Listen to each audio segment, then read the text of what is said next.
하나님 말씀 출애굽기 34장 1절에서 17절까지 말씀 교독합니다. 출애굽기 34장 1절에서 17절까지 말씀입니다. 오늘은 9월 17일 월요일 아침입니다. 구약성경 134쪽 출애굽기 34장 1절에서 17절까지 말씀 교독하겠습니다. 여호와께서 모세에게 이르시되 너는 돌판 둘을 처음 것과 같이 다듬어 만들라. 내가 깨트린 처음 판에 있던 말을 내가 그 판에 쓰리니 아침까지 준비하고 아침에 시내산에 올라와 산 꼭대기에서 내게 보이되 아무도 너와 함께 오르지 말며 온 산에 아무도 나타나지 못하게 하고 양과 소도 산 앞에서 먹지 못하게 하라. 모세가 돌판 둘을 처음 것과 같이 깎아 만들고 아침에 일찍이 일어나 그 두 돌판을 손에 들고 여호와의 명령대로 시내산에 올라가니 여호와께서 구름 가운데 강림하사 그와 함께 거기 서서 여호와의 이름을 선포하실세 여호와께서 그의 앞으로 지나시며 선포하시되 여호와라 여호와라 자비롭고 은혜롭고 노하기를 더디하고 인자와 진실이 많은 하나님이라. 인자를 천대까지 베풀며 악과 과실과 죄를 용서하리라. 그러나 벌을 면제하지 아니하고 아버지의 악행을 자손 3, 4대까지 보응하리라. 모세가 급히 땅에 엎드려 경배하며 이르되 주여 내가 주께 은총을 입었거든 원하건대 주는 우리와 동행하옵소서.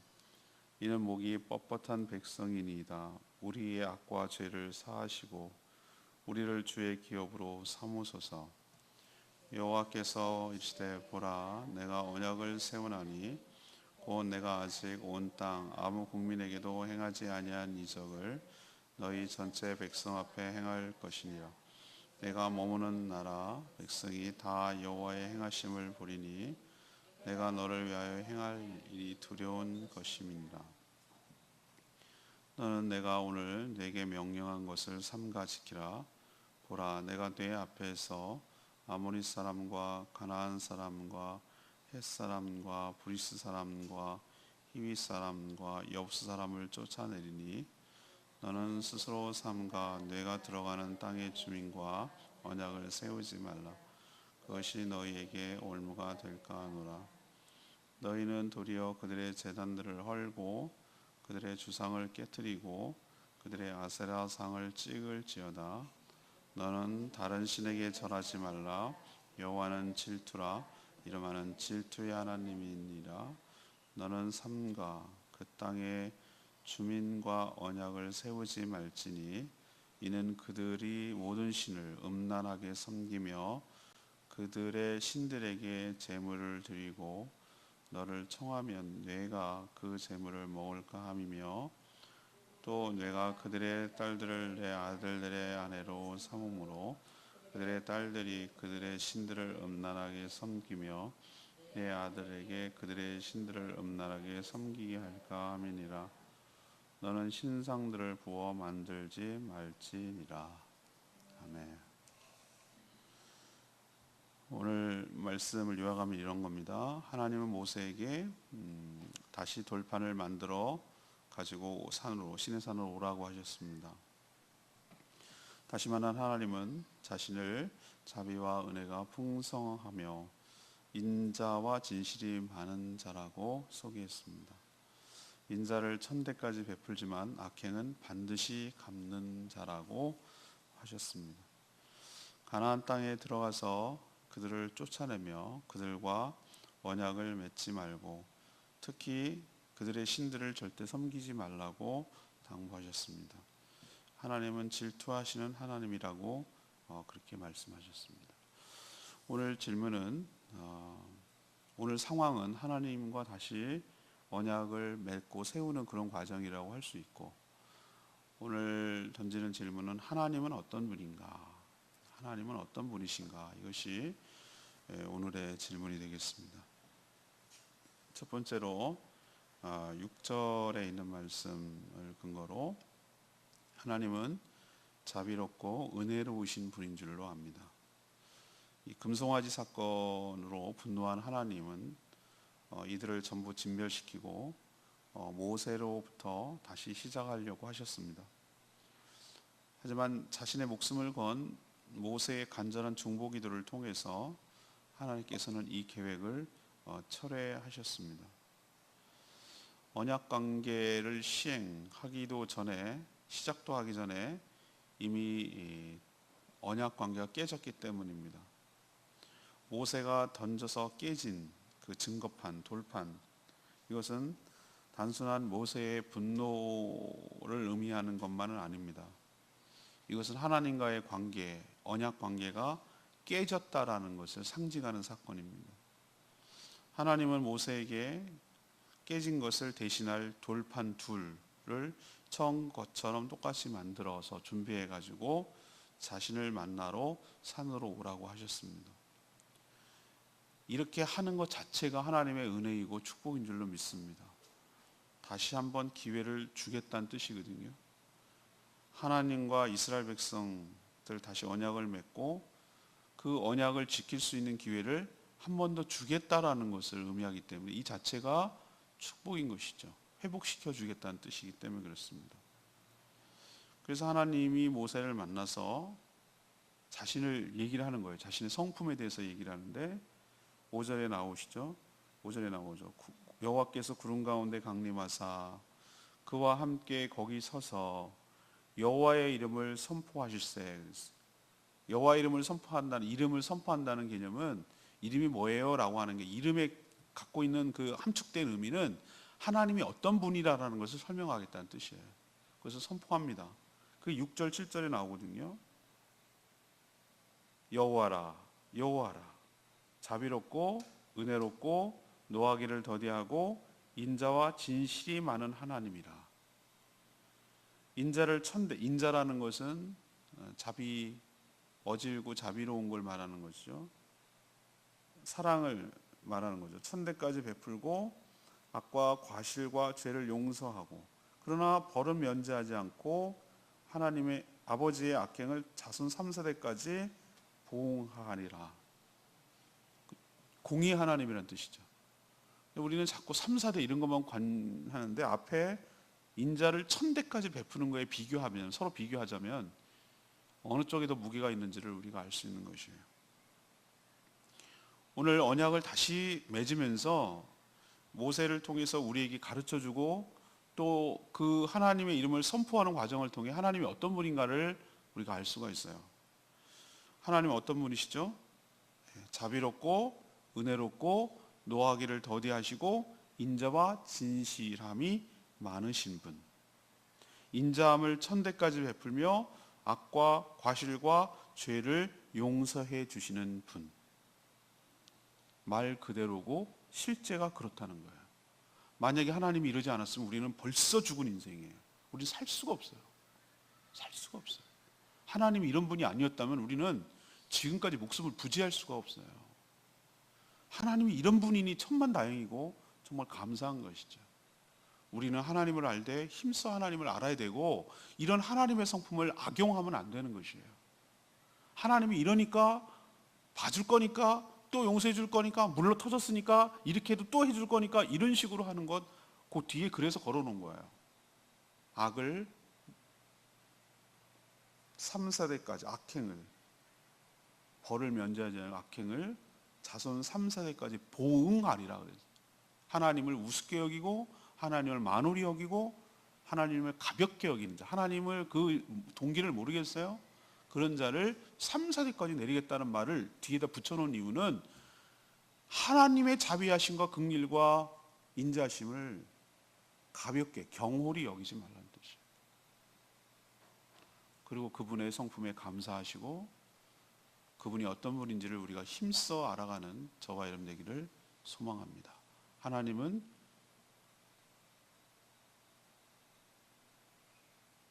말씀으로도 그렇고 실제로도 그런 줄로 믿습니다. 이걸 자꾸 우리는 관념적으로 알려고, 하나님을 알려고 하는데, 그렇다니까 그런 줄 알아 막 이렇게 해가지고 그래 그런 거야 라고 이런 식으로 저는 알지 않았으면 좋겠어요. 우리 역사적으로 보면은 이 상황만 봅시다. 하나님께서 금송아지 사건으로 원래 처음 계획은 뭐였습니까? 이들을 진멸하고 끝내는 것이었습니다. 새로 시작하는 것이었습니다. 그런데 하나님께서 이들에게 지금 상황이 어떤 상황이라고 제가 말씀드렸죠? 다시 기회를 주고 언약을 맺는 상황이잖아요. 돌판 갖고 오라는 거잖아요. 그 과정에서 이 말이 나오는 거잖아요. 그렇다면 하나님께서 이 성품대로 한 것 맞죠? 하나님이 자비와 인자와 긍휼과 은혜가 풍성하시고 노하기를 더디하시고 인자와 진실이 많은 거 맞죠? 이스라엘 백성 입장에서는 그걸 경험한 거잖아요. 모세는 아주 다이렉트로 경험한 것이고, 우리가 일상으로 살아가면서, 어제 그 어떤 자매가, 미국에서 온 자매가 저한테 상담을 했어요. 우리 세 가족 진주년 자매가 예수 영접 모임이 너무 좋았던 모양이에요. 그래서 막 얘기했겠죠. 우리 목사님이 이렇게 해줬더니 너무 좋더라 막 이랬죠. 그랬더니 나도 하면 안 될까? 여행할 건데 내가 바쁜 시간에 아침에 오겠다는 거예요. 자기 여행할 거면 내 시간 내주는 것도 아니고, 그 짧은 시간이 안 될 건데, 근데 그냥 한번 와서 무슨 얘기 하나 들어보자 그랬고, 그 어린 예배 끝나고 어른 예배 드리기 직전까지 5분 전까지 얘기를 했어요. 구원이 확실히 없대요. 참 이런 고민을 솔직하게 고맙다 그랬어요. 솔직하게. 안 그런 척하고 믿는 척하는 사람들 어마어마하게 많다. 나 잘 안 믿어진대. 영접을 한 것 같기도 한데. 그래서 내가 뭐라고 얘기했습니까? 우리는 두 가지를 가져. 하나는 객관적 사실, 하나님의 말씀이 그렇다면 그런 줄 알고 아니라면 아니라는 것으로 믿어야지, 내 감정과 내 상황이 자꾸 흔들리면 요동을 친다.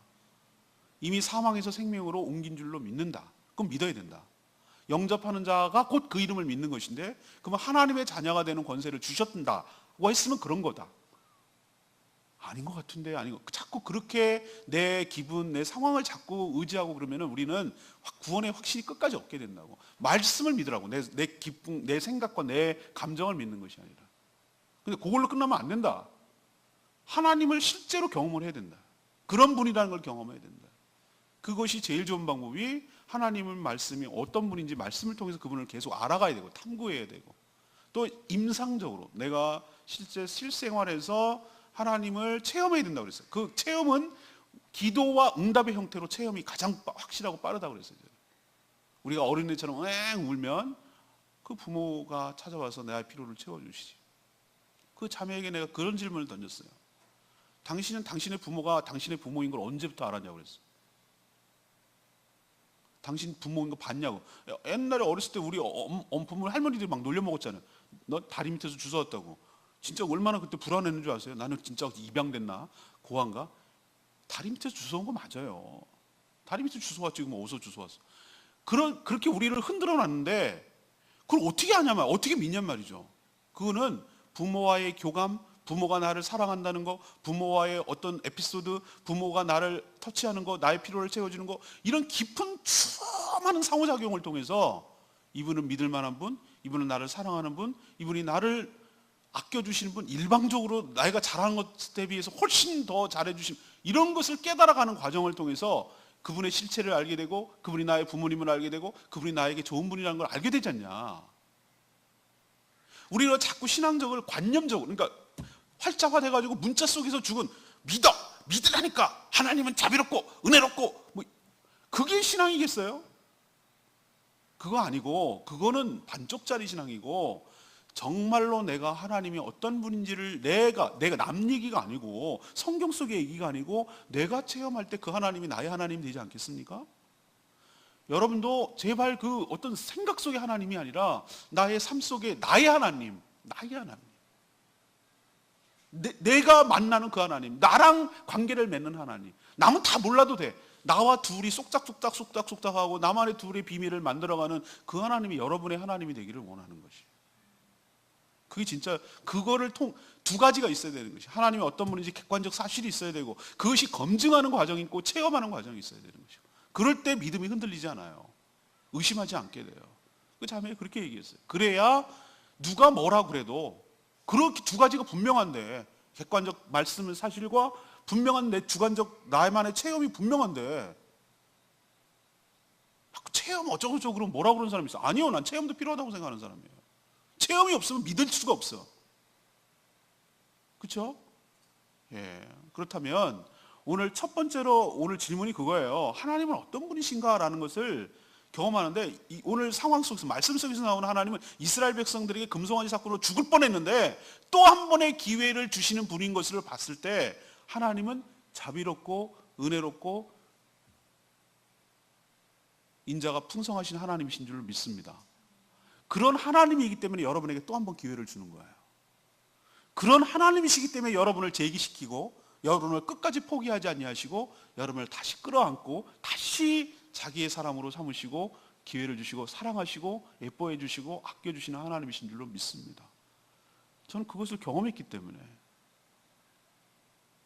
나의 패역함에 비해서 하나님의 자비하심이 더 컸기 때문에 내가 오늘 존재한다고 난 확실하게 믿는 사람이에요. 여러분도 여러분에 비해서 하나님의 자비하심이 훨씬 더 큽니다. 그것 때문에 오늘도 목숨 붙이고 살아가는 줄로 생각하시고 그 하나님을 더욱 신뢰하고 믿고 따르고 살아가는 복된 인생 되기를 축복합니다. 두 번째는 어떤 분인가? 10절 말씀에 나오는데 신실하게 언약을 이행하시는 분이에요. 하나님 이스라엘 백성들을 9절에 뭐라고 했어요? 목이 뻣뻣한 백성이라고 지칭하셨어요.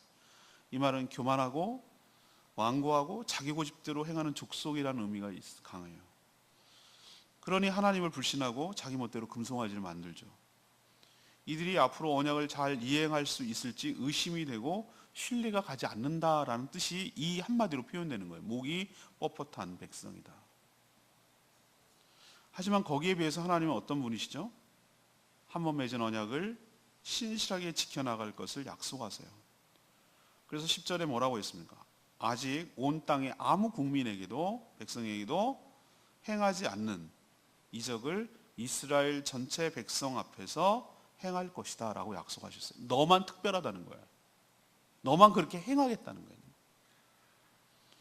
그것은 어떤 식으로 나타나는가? 그 뒤에 나타나는데, 가나안 족속들을 다 쫓아내고 이스라엘 백성들이 차지하게 하겠다. 그 땅을, 그 언약을 신실하게 지켜내는 것으로 입증하겠다라고 하셨어요. 이스라엘 백성들의 역사를 살펴보면 신실한 하나님, 거기에 비해서 패역한 이스라엘의 모습이 대비돼요. 그럼에도 불구하고 하나님은 신실하게 자신의 약속을 끝내 지켜내신 줄로 믿습니다. 하나님 보세요. 사단에게 선악과를 따먹고 죄를 지었을 때도 불구하고 뱀, 사단에게 내리는 벌, 네 머리를 여자의 후손이 치게 될 것이다. 밟게 될 것이다. 너는 발꿈치를 물지만 머리를 치게 될 것이다. 하나님께서 벌을 내리는 가운데도 여자의 후손 동정녀 마리아에게 나사 예수 그리스도를 통해서 구원하실 것, 네 머리를 쳐서 구원하실 것을 벌써 플랜을 갖고 계셨어요. 그들에게 가죽옷을 입혀야 했다는 것은 동물의 희상을 통해 너의 수치를 가려주겠다는 것을 미리 다 보여주셨어요. 하나님은 자신이 죽을 생각을 하고 선악과를 만드신 거예요. 이들을 자기가 희생해서 구원할 것을 알면서도 우리에게 자유의지를 줘서 우리를 진정으로 서로 사랑하는, 인격적으로 사랑하는 관계를 만들려고 하셨던 것이죠. 하나님 보세요. 이들을 패역한 것들 정말 마음 같아서는 다 쓸어버리고 실제로 노아한 옷은 쓸어버렸고 그런 경험도 있고 그렇게 하고 싶은 마음은 꿀뚝 같겠지만 하나님은 언약을 지키시고 이스라엘 백성들을 끝내 가나안 땅으로 인도하여 주신 줄로 믿습니다. 우리의 패역함과 우리의 연약함에도 불구하고 이 말을 믿자면, 이 말 두 번째로 적용하자면 우리는 참 허물과 연약함이 많은 사람들이에요. 우리 보세요. 우리 스스로가 느끼잖아요. 참 제가 봐도 참 뭐 네 목회하는 게, 네가 목사 노릇하는 게 참 기적 중에 기적인 줄 알아라. 내가 생각할 때 내 스스로 하는 말이에요. 네가 하는 것에 비해서 진짜 감사한 줄 알아라. 저한테 그냥 제가 저한테 하는 말이에요.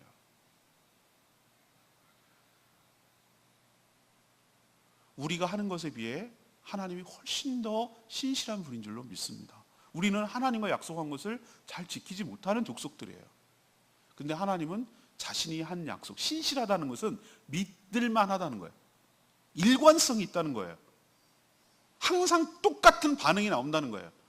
이것다가 요리조리 이해관계 따라 움직이는 분이 아니라는 거예요. 기분 따라 왔다 갔다 댕기는 분이 아니라는 거예요.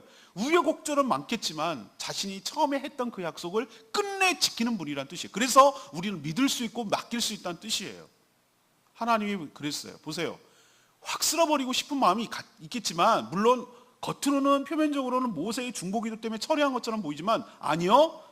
저는 뭐에 근거했냐면은 모세도 뭘 근거해서 하나님께 아뢰냐면은 언약에 근거 있잖아요. 언약. 하나님께서 이렇게 말씀하셨지 않습니까? 하나님께서 이렇게 얘기하지 않아서 족장과 맺었지 나랑 맺은 게 아니지 않습니까? 하나님 그렇게 하시겠다고 하시지 않았습니까? 라고 한 것이지 모세가 말 잘해서 그런 게 아니에요. 하나님은 언약에 근거해서 약속, 언약이라는 게 약속이거든요. 약속에 근거해서 그것을 철회한 것이지 모세가 중보기도 했기 때문에 철회한 거 아니에요.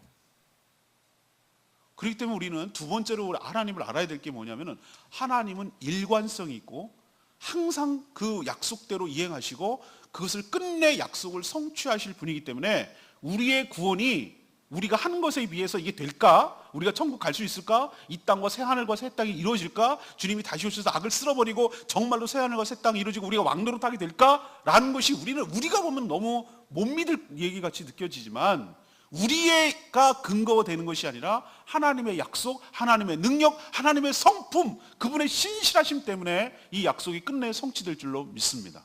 우리는 그걸 믿는 거예요. 그래서 신뢰할 수가 있는 거예요.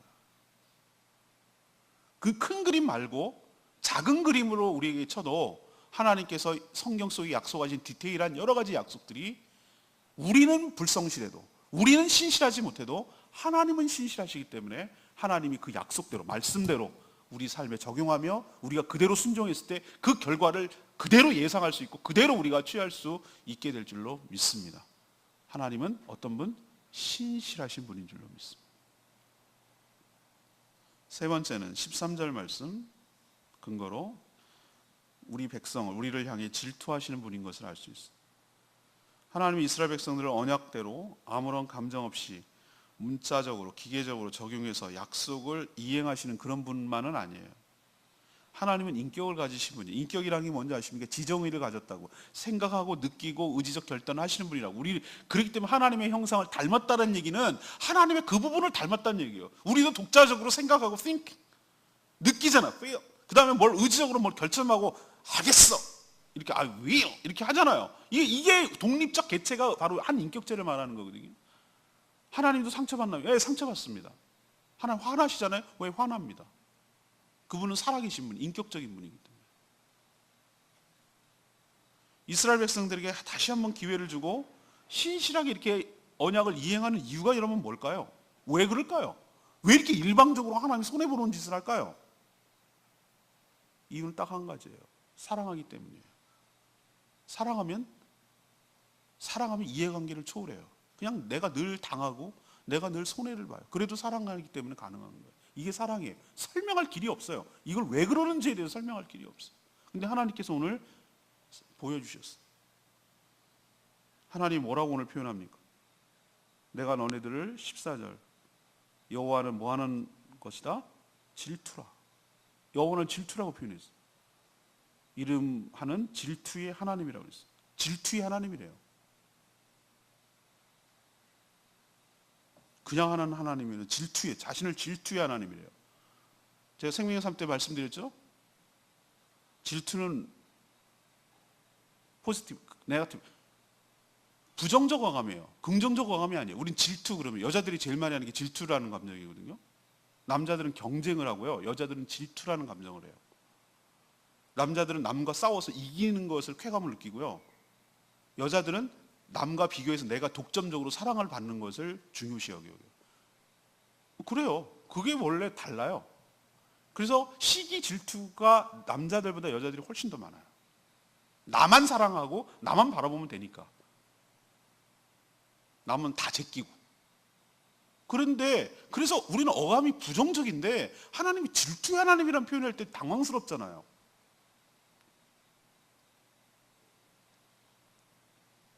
인간이 쓸 수 있는 언어가 너무 정확한 말이 없어요. 하나님을 사랑하긴 사랑하는데 그 정확한 말을 표현할 길이 없어. 하나님 우리를 어떻게 사랑하는지 사랑한다는 것 갖고는 우리가 그냥 너무 밋밋해.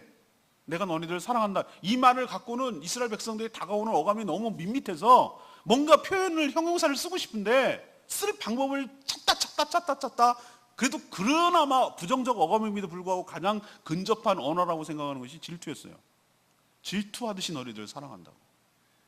그렇기 때문에 이 언약을 신실하게 지키는 것이고, 그렇기 때문에 너네들에게 인자와 자비를 풍성하게 베푸는 거라는 것을 설명해낼 방법이 없어요. 그래서 하나님은 가나안 땅에 들어가서 그들의 족속을 다 쫓아내는 거. 이건 기정사실. 내가 약속 지킬게. 아직 들어가기도 전인데, 지금 신에서 그 난리를 치고 있는데, 앞으로도 광야에서 30 몇 년을 뺑뺑이 돌려야 되는데 벌써 들어간 것처럼 얘기를 하는 거예요. 그 얘기는 뭐냐면은 약속을 내가 지킨다라는 거죠. 이미 전제를 깔고 하는 얘기예요.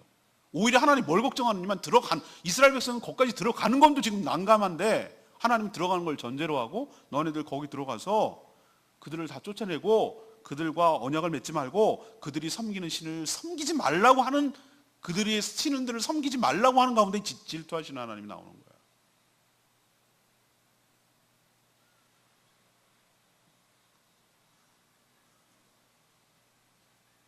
만약에 내 아내가 전에 사귀던 남자랑 다 정리하고 왔거든요.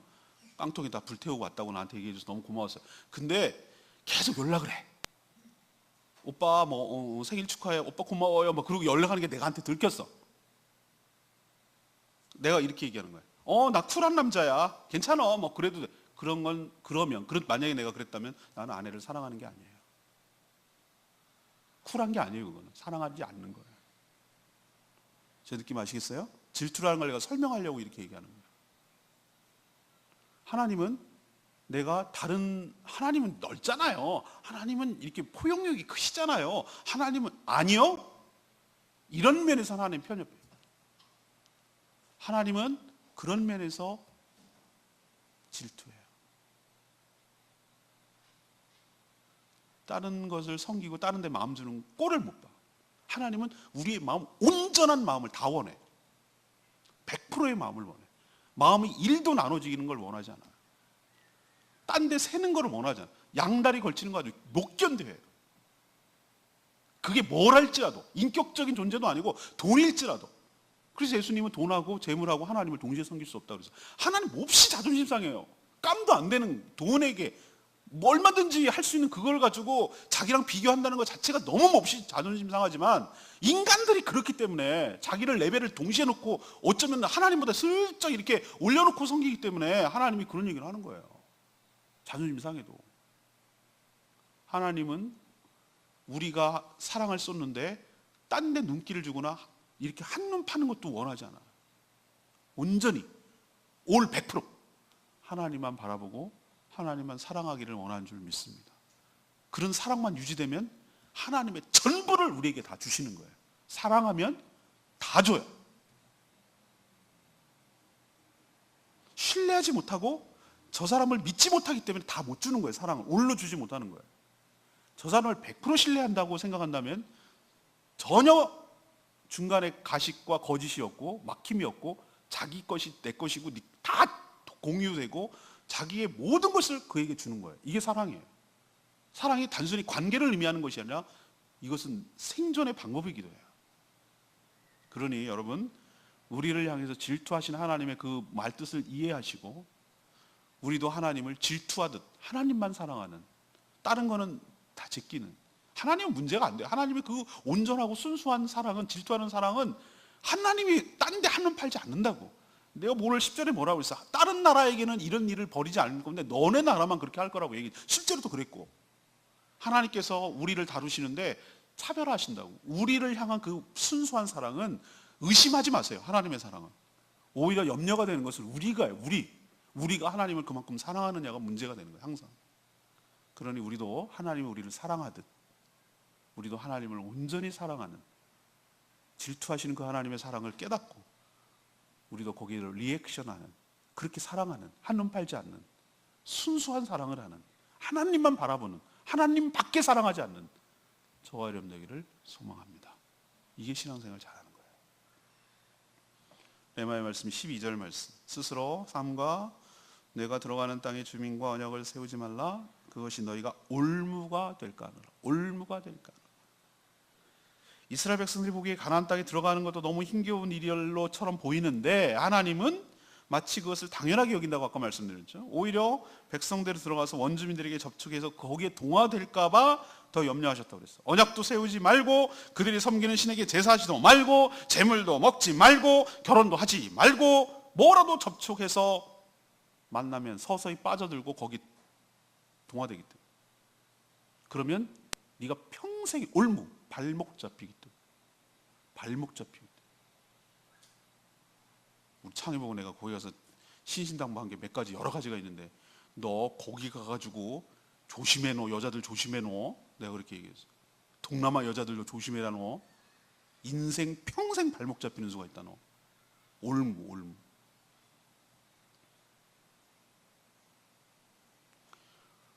오늘 하나님께서 이걸 염려하기 때문에 올무가 될까 봐 이렇게 자식 사랑하고 진짜 사랑하는 마음 때문에 이렇게 얘기해 주시는 하나님의 사랑을 느낄 수가 있어요.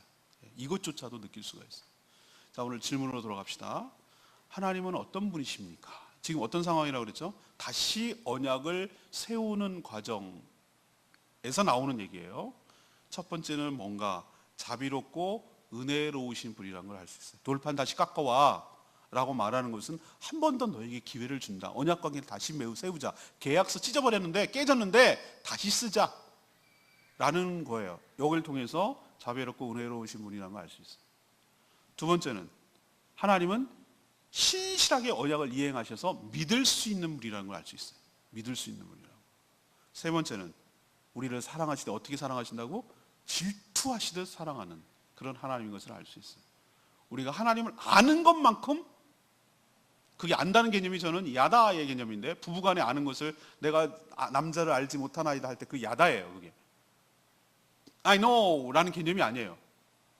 그냥 I see, 내가 봤어, 이 정도 개념이 아니고 I know 개념은 뭐냐면은 그 체험을 했어요 라는 개념이에요.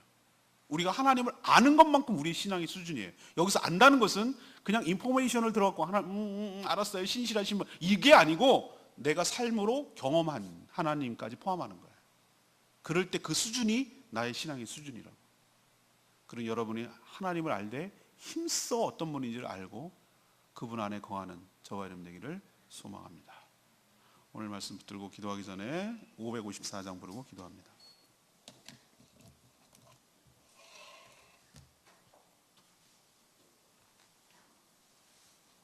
찬양집 554장. 아침에 주의 인자하심이. 하나님 어떤 분이라고 말씀했죠? 자비와 은혜와 인자가 풍성하신 하나님.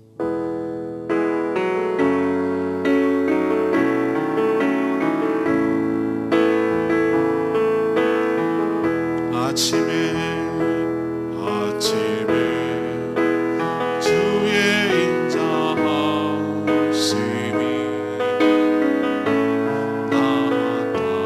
나타내시며 밤마다 주의 성실하심이 배품이 주나이다. 아침에 주의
다른 것에 비해서 하나님의 자비와 은혜가 풍성하기 때문에 오늘도 내가 숨쉬고 사는 줄로 믿습니다.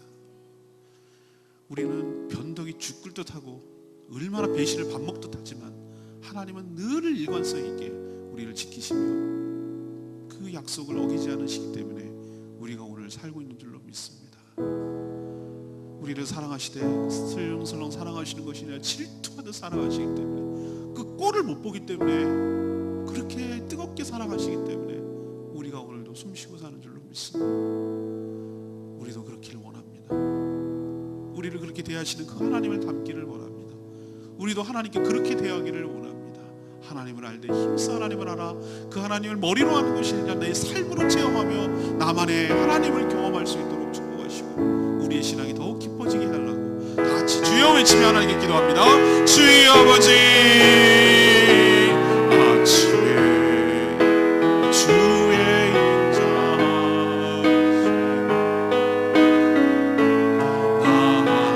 나타내시며 밤마다 주의 성실하심이 베풀이 주나이다. 여호와께 감사하며 주의 이름을 찬양. 여호와께 감사하며 주의 이름을 찬양.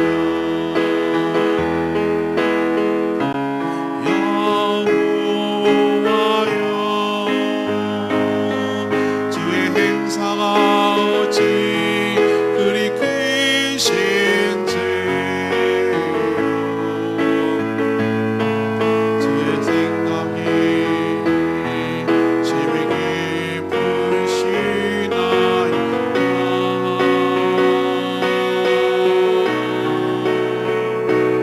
아침에 주의 인자심이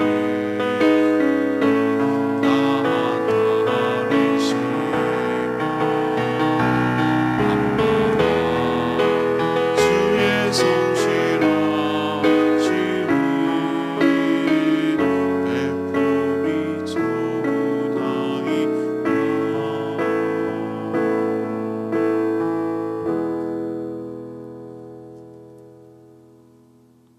하나님, 오늘 말씀을 통해서 하나님이 어떤 분인지를 깨닫게 해주시니 참 감사합니다.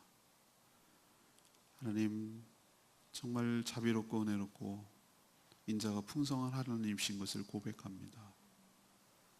그것이 우리 삶 속에 체험되게 하여 주시옵소서. 그것이 믿어지게 하여 주시옵소서. 하나님께서 약속하신 것을 철저하게 이행하시는 신실한 하나님이신 것을 믿습니다. 그래서 내 생각과 내 변덕과 상관이 없이, 내 상황과 내 기쁨과 상관이 없이 하나님은 그래서 일관성이 있기 때문에 믿을 수 있고 맡길 수 있고 의지할 수 있는 하나님이신 것을 믿습니다. 우리를 사랑하시되 끝까지 사랑하시며 질투하듯 사랑하시는 그 하나님의 사랑 때문에 우리가 오늘도 살아가고 있는 줄로 믿습니다. 우리는 하나님을 그렇게 사랑하지 않는 것 같은데, 그냥 우리는 다른 것도 사랑하고 이것도 사랑하고 그 중에 하나 하나님을 사랑하는 것 같은데, 하나님 우리를 온팡 사랑하시고 전부를 주시고 중간에 뭘 끼는 것을 못 보시고 그렇게 사랑하시는 하나님인 것을 기억하고 그 하나님의 사랑을 힘입어 우리도 하나님을 더욱더 사랑하며 살아가는 저희들 되게 하여 주시옵소서. 이 한 주간도 주님 은혜 가운데 살기를 원하며 간구하는 기도마다 응답하여 주시길 원하옵고 우리도 주님을 사랑하기 때문에 무엇을 행할 수 있도록 축복하여 주시옵소서. 주님께 모든 것 맡기옵고 예수 그리스도의 이름으로 축복하며 기도합니다. 아멘. 오늘 하루도 주님의 은혜 가운데 살아가는 복된 하루 되기를 축복합니다.